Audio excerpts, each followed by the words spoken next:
嚟到返工返學時間啦，一齊睇下出邊嘅交通情況。呢一節我先睇下新界區方面嘅行車時間。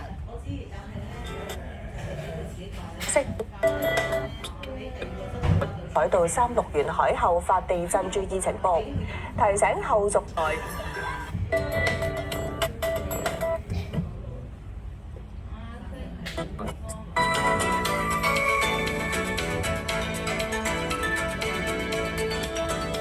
各位早晨，星期六北風增強。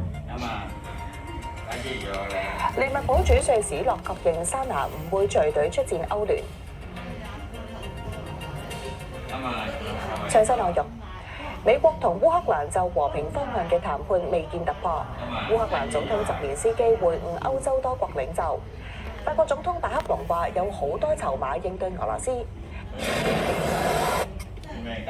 新聞重點。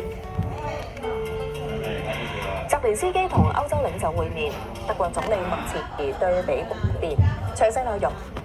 日本青森縣對開海域，尋日深夜發生7.5級地震，據報超過20人受傷。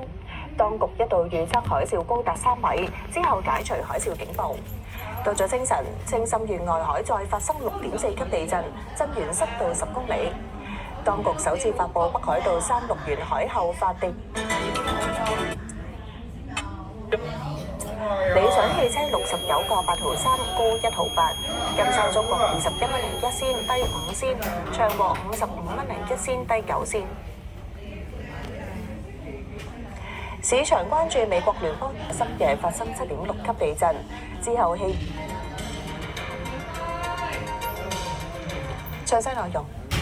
日本清晨8月15點參選，當中9個位將黃金